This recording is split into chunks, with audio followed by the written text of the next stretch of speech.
Semana 6, recuperando a sensação de abundância. Nesta semana, vamos abordar um grande bloqueio criativo: o dinheiro. Você deverá reexaminar suas ideias sobre Deus, dinheiro e abundância criativa. Os relatos vão explorar as formas como suas atitudes limitam a abundância e o luxo em sua vida atual. Você será apresentado à contagem, uma ferramenta furadora de bloqueio que permite clareza e o uso correto de seus recursos financeiros. Esta semana pode lhe parecer instável. O grande criador.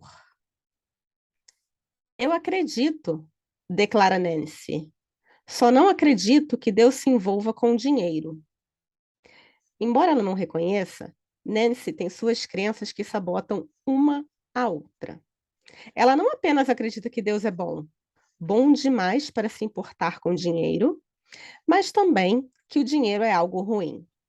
Nancy, como tantos, precisa reformular seu conceito de Deus a fim de recriar plenamente a sua criatividade. Para a maioria de nós, criados para acreditar que o dinheiro é a verdadeira fonte de segurança, depender de Deus parece algo temerário, suicida e até risível. Quando olhamos os lírios no campo, pensamos que são preciosos, mas delicados demais para o mundo moderno. Somos nós que colocamos a roupa no nosso corpo. Somos nós que pagamos o mercado. Iremos praticar a nossa arte, dizemos a nós mesmos, quando tivermos dinheiro suficiente para fazer isso com facilidade. E quando que isso irá acontecer? Queremos um Deus que seja como um contra-cheque bem gordo, com direito a gastarmos ao nosso bel prazer. Ao ouvir o canto da sereia que nos incentiva a ter mais e mais, ficamos surdos diante daquela vozinha esperando para sussurrar em nossa alma. Você é o bastante. Buscai primeiro o reino de Deus e todas as outras coisas vos serão acrescentadas. É o que nos diziam desde a infância citando a Bíblia. Mas nós não acreditamos. Certamente não acreditamos que diga respeito à nossa arte. Talvez Deus nos alimente e nos vista numa emergência, mas fornecer materiais de pintura? Uma viagem aos museus da Europa, aulas de dança? Deus não vai nos ajudar nisso. É o que dizemos. Nós nos agarramos a nossas preocupações financeiras como forma de evitar não apenas a arte, mas também o crescimento espiritual. Nossa fé está no dinheiro. Preciso ter um teto sobre a minha cabeça, dizemos. Ninguém vai me pagar para ser mais criativo. Abre aspas. O dinheiro é Deus em ação. Fecha aspas. Raymond Charles Barker. Abre aspas. Quanto mais aprendemos a operar no mundo com fé em nossa intuição, mais forte o nosso canal será e mais dinheiro nós teremos. Fecha aspas. Shakti Gawain. Temos tanta clareza disso. A maioria das pessoas mantém uma crença secreta de que trabalho é trabalho e não diversão. E que qualquer coisa que realmente se quer fazer, como escrever, atuar, dançar, deve ser considerada frívola e colocada num segundo plano bem distante. E isso não é verdade. Estamos operando a partir da ideia antiquada e destrutiva de que a vontade de Deus e nossa vontade estariam em extremos opostos.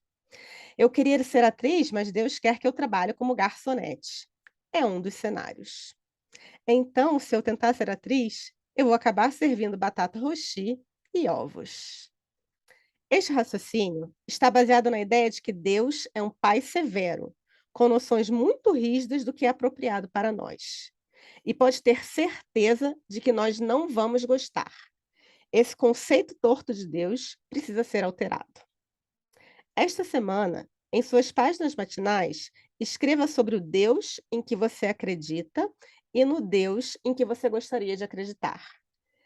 Para alguns de nós, isso significa: e se Deus for uma mulher e estiver do meu lado? Para outros, é um Deus de energia, ou então um conjunto de forças superiores nos empurrando em direção ao nosso bem maior. Se você ainda está lidando com uma consciência de Deus que não reexamina desde a infância, provavelmente está pensando ainda em um Deus tóxico. O que um Deus não tóxico pensaria dos seus objetivos criativos? Esse Deus pode existir? Se ele existisse, o dinheiro, seu emprego ou seu namorado permaneceriam com o poder maior? Muitos associam dificuldade à virtude e a arte à brincadeira sem importância. O trabalho duro é bom. Um emprego terrível deve estar ajudando a construir a nossa fibra moral. Algo, um talento para a pintura, por exemplo, que nos vem com facilidade e parece compatível conosco, deve ser um truque do destino, algo que não devemos levar tão a sério. Por um lado, dizemos da boca para fora que Deus nos quer felizes e livres. Por outro, pensamos secretamente que Deus quer que ficamos pobres caso sigamos o caminho mais prazeroso da arte. Por acaso, temos alguma prova quanto a essas ideias sobre Deus? Se olharmos para a criação divina, fica bastante claro que o próprio Criador não sabia a hora de parar. Não há apenas uma flor cor-de-rosa ou mesmo 50 flores dessa cor, mas sim centenas delas. Flocos de neve, claro, são o supremo exercício da pura alegria criativa. Não existe um só floco de neve igual ao outro. Esse Criador se parece demais com alguém que nos apoiaria em nossas aventuras criativas. Temos um novo empregador, promete o livro azul dos alcoólicos anônimos aos alcoólatras em recuperação. Se cuidarmos dos negócios de Deus, ele cuidará dos nossos. Para os combalidos recém-chegados ao AA, esse tipo de pensamento salva. Desesperados por uma forma de alcançar a sobriedade, eles se agarram à ideia quando se preocupa com a própria capacidade precária de viver efetivamente. Ao esperar a ajuda divina, eles tendem a recebê-la. Vidas conturbadas se endireitam. Relacionamentos deteriorados ganham sanidade e doçura. Abre aspas. Sempre reserve tempo suficiente em sua vida para fazer algo que o deixe feliz, satisfeito e até exultante. Isso tem mais efeito em seu bem-estar econômico do que qualquer outro fator. Fecha aspas. Paul Hawken. Para os menos desesperados, esse tipo de promessa soa tola, até enganosa, como se alguém quisesse nos ludibriar. Desculpa. Como se alguém quisesse nos ludibriar. O Deus que tem um trabalho para nós, um trabalho gratificante, o Deus que oferece abundância, dignidade, milhões de possibilidades, chaves para todas as portas, esse Deus parece suspeito como um vigarista. Toda substância é energia em movimento que vive e flui. O dinheiro é simbolicamente uma corredeira dourada de energia vital concretizada.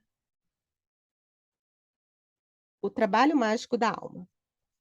Então, quando chega a hora de escolher entre um sonho acalentado e uma rotina monótona, frequentemente ignoramos o sonho e o culpamos por nossa e culpamos a Deus por nossa infelicidade. Agimos como se Deus fosse o culpado por não termos ido à Europa, por não termos feito aquele curso de arte, nem comparecido àquela sessão de fotografia. E, na verdade, fomos nós que decidimos não ir, e não Deus. Tentamos ser sensatos, como se houvesse alguma prova de que Deus seja sensato, em vez de experimentar e ver se o universo não apoiaria uma extravagância saudável. O Criador pode ser nosso pai, mãe, fonte, mas com certeza não é o pai, mãe, igreja, professor, amigos aqui da Terra, que nos incutiram suas ideias sobre o que seria sensato para nós. A criatividade não é e nem nunca foi sensata. Por que ela deveria ser? Por que você deveria ser? Você acha que há alguma virtude moral em ser mártir? Se você quiser fazer alguma arte, faça arte. Só um pouco de arte. 2 frases, uma rima, uma cantiga de criança. Deus gosta de arte, essa é a parte que minha família ignora. Deus gosta de arte, eu faço arte. É por isso que Deus me adora. Fazer arte começa quando se aproveita ao máximo todas as oportunidades. Começa com estar ancorado no momento presente e apreciar as coisas boas do seu dia. Começa quando você se mima com pequenas recompensas e descansos. Isso pode ser extravagante, mas Deus também é. É uma boa atitude para se ter quando você presenteia seu artista com pequenos mimos e belezuras. Lembre-se, você é o pão duro e não Deus. Ao esperar que Deus seja mais generoso, ele será muito mais generoso com você. O que nós realmente queremos fazer é aquilo que realmente nascemos para fazer. Quando queremos aquilo que devemos fazer, as portas se abrem, sentimos-nos úteis e nosso trabalho se transforma em uma brincadeira divertida. Vamos continuar a trabalhar essa semana com as ideias a respeito de dinheiro. Veremos como nossas ideias sobre criatividade são influenciadas por nossas ideias sobre dinheiro. É difícil conseguir, você precisa trabalhar muito, precisa se preocupar com dinheiro em primeiro lugar e com a criatividade em segundo. Luxo. Para aqueles que se tornam artisticamente anoréxicos, com anseios de ser criativos, mas recusando-se a saciar a fome dentro de si de forma a se concentrar cada vez mais nesta privação, um pouco de luxo autêntico pode ser de grande valia. A palavra-chave aqui é autêntico. Como a arte nasce da expansão, da crença em um suprimento suficiente, é fundamental se mimar pelo senso de abundância que isso provoca. O que significa mimar? Isso varia para cada um. Para Gillian, comprar uma calça de tweed num brechó lhe trazia à mente imagens de Carole Lombard, rindo e de conversíveis arrojados. Para Jean, uma linda e colorida gérbera num vaso de mesa de cabeceira lhe dizia que sua vida estava florescendo com possibilidades. Matthew descobriu que o cheiro da genuína cera de móveis lhe dava uma sensação de segurança, solidez e ordem. Constance considerava um luxo se permitir a assinatura de uma revista. Por $20, o presente rendia um ano inteiro de imagens e distração prazerosa. Com muita frequência, ficamos bloqueados e atribuímos a culpa à falta de dinheiro. Esse nunca é um bloqueio autêntico. O verdadeiro bloqueio é nosso sentimento de constrição, de impotência. A arte exige que nos tornemos mais capazes de assumir o leme e fazer opções. No nível mais básico, isso significa optar por cuidar de si. Um dos meus amigos é um artista mundialmente famoso, com talentos formidáveis. Ele já teve seu lugar garantido na história pelas contribuições à sua área.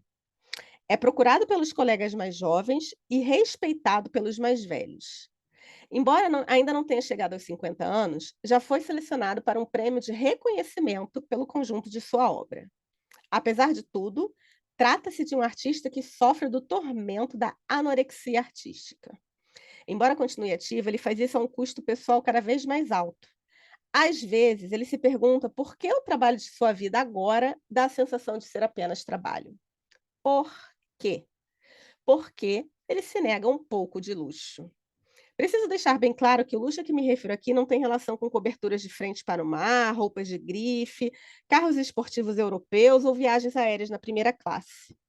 Esse homem usufrui de todos esses privilégios. O que ele não aproveita é a própria vida. Ele se negou o luxo do tempo, mais tempo com os amigos, com a família e, acima de tudo, tempo para si mesmo, sem nenhuma obrigação de criar uma nova obra-prima ou qualquer realização sobre-humana. Muitas de suas antigas paixões murcharam até se tornarem menos interesses. Ele é ocupado demais para ter passatempos.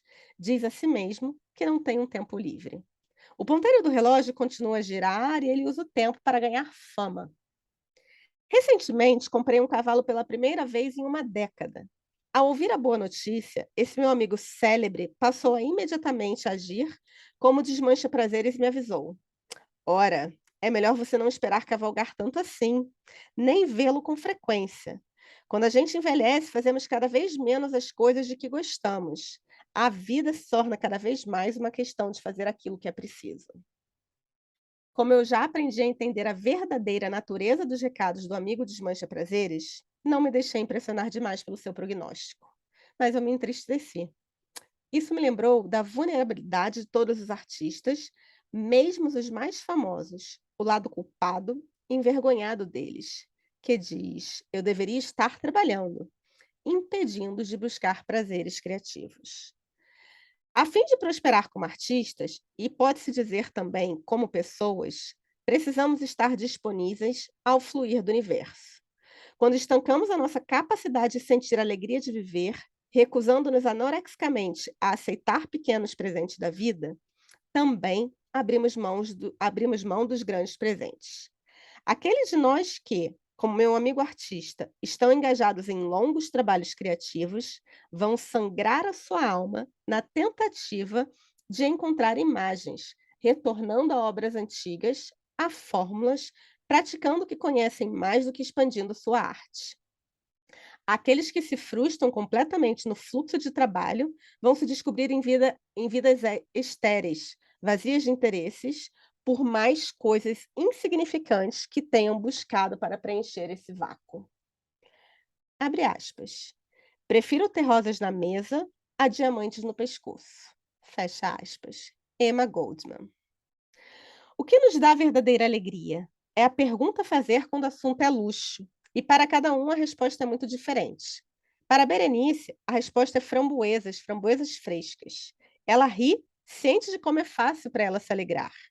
Pelo custo de uma caixinha de framboesas, ela compra para si mesma uma experiência de abundância, jogando-as na tigela com cereal e leite, ou comendo com fatias de pêssego ou com sorvete. Ela pode comprar a sua abundância no supermercado e aceita até congeladas se as frescas estiverem em falta. Costumam custar de $2 a $5, dependendo da estação. Eu sempre digo a mim mesma que são caras demais, mas na verdade é uma pechincha para uma semana de luxo. É menos que um ingresso de cinema, menos que um hambúrguer. Acho que apenas custam mais do que pensei que eu mesma merecia. Já para Alan, a música é o grande luxo. Instrumentista quando era mais novo, ele se negou o direito de tocar durante muito tempo. Como muitos criativos bloqueados, ele sofria de uma dupla mortal: anorexia artística e perfeccionismo orgulhoso. Não havia fase de estudos para este músico. Ele queria estar no topo e, se não pudesse estar lá, então preferia não estar nem perto de sua amada música. Travado, frustrado, Alan descrevia o seu bloqueio assim: eu tento tocar e me escuto, mas o que posso fazer está tão distante do que eu gostaria que acho horrível. Então desista. Ao trabalhar em sua recuperação criativa, Alan começou a se dar o luxo de comprar um disco novo a cada semana. Parou de fazer da música um trabalho e voltou a transformá-la em diversão. Ele procurava gravações malucas e não apenas arte de alto nível. Esqueça as aspirações intelectuais, o que parece ser divertido. Abre aspas. Explore diariamente a vontade de Deus. Fecha aspas.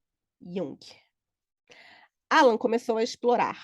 Comprou gospel, country, western e até música de percussão indiana. Um mês depois, impulsivamente, ele entrou numa loja de instrumentos musicais e comprou baquetas para a prática de bateria. Deixou-as de lado por um tempo. 3 meses depois, Alan estava batucando no guidão da sua bicicleta ergométrica ao som de rock. Mais 2 meses, ele arranjou um espaço no sótão para instalar uma bateria de segunda mão. Achei que minha esposa e minha filha sentiriam vergonha por eu tocar tão mal, conta ele. E ao se pegar no ato de culpar os outros, ele corrige. Na verdade, era eu que sentia vergonha, mas agora estou apenas me divertindo e comecei até a achar que eu estou tocando melhor. Para um cara meio velho, eu até diria que meu talento está voltando. Para Laura, um estojo de pintura de aquarela comprado numa loja de miudezas foi sua primeira incursão na busca de luxo. Para Kate, foi uma caixa de lápis de cor completa, do tipo que minha mãe jamais compraria para mim. Eu me permiti fazer 2 desenhos logo na primeira noite. Um deles era um esboço no qual eu apareci em minha nova vida, aquela que eu estou buscando viver. Mas para muitos criativos bloqueados é preciso um pouco mais de esforço, até para imaginar algum luxo. Luxo é uma prática que precisa ser aprendida pela maioria das pessoas. Criativos bloqueados são muitas vezes as cinderelas do mundo, priorizando os outros em detrimento de si mesmos. Podem até se sentir ameaçados pela ideia de se mimarem. Não tente deixar de ser a Cinderela, aconselha minha amiga Karen, escritora. Continue Cinderela, mas concentre-se em dar a si mesma o sapatinho de cristal. A segunda parte desse conto de fadas é maravilhosa. O que estamos falando aqui ao discutir o luxo é muitas vezes uma mudança na consciência, mais do que no fluir. Embora, à medida que passamos a reconhecer e trazer à nossa vida o que é um luxo para nós, possamos até desencadear um fluxo maior dessas coisas e sensações. Abre aspas. A verdadeira vida é vivida quando pequenas mudanças ocorrem. Léo Tolstói.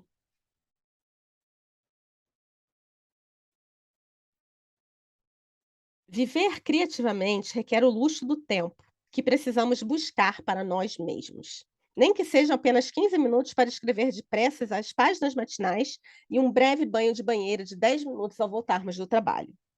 Uma vida criativa requer o luxo de ter um espaço privativo, mesmo que no máximo consigamos que seja uma estante especial ou uma janela só nossa. Meu escritório em casa tem uma janela decorada com pesos de papel e conchas do mar. Lembre-se de que seu artista é uma criança e crianças gostam de coisas só minhas. Minha cadeira, meu livro, meu travesseiro. Designar algumas coisas como especiais e só suas podem ajudá-lo muito a paparicar a si mesmo. Em qualquer lugar do mundo, lojas chinesas oferecem lindos jogos de xícaras de chá por menos de $5. Brechós costumam ter pratos de porcelanas raros, que transformam um simples lanche da tarde em uma experiência bem mais criativa. Muito do que fazemos numa recuperação criativa pode parecer bobagem. Achar bobeira é uma defesa que seu adulto desmancha prazeres, usa para esmagar a sua criança artista. Preste atenção quando estiver chamando a si mesmo de bobo. Sim, artistas são bobos e brincalhões, e é esse mesmo o objetivo. A criatividade resiste em um paradoxo. A, a, a arte séria nasce a partir de muita brincadeira. Fazendo contas, um exercício. Na próxima semana, você vai descobrir como gasta o seu dinheiro. Compre um bloquinho de anotações de bolsa e registre nele cada centavo que gastar. Não importa para o que for, mesmo que seja uma compra insignificante, uma quantia mínima. Trocado não deixa de ser dinheiro.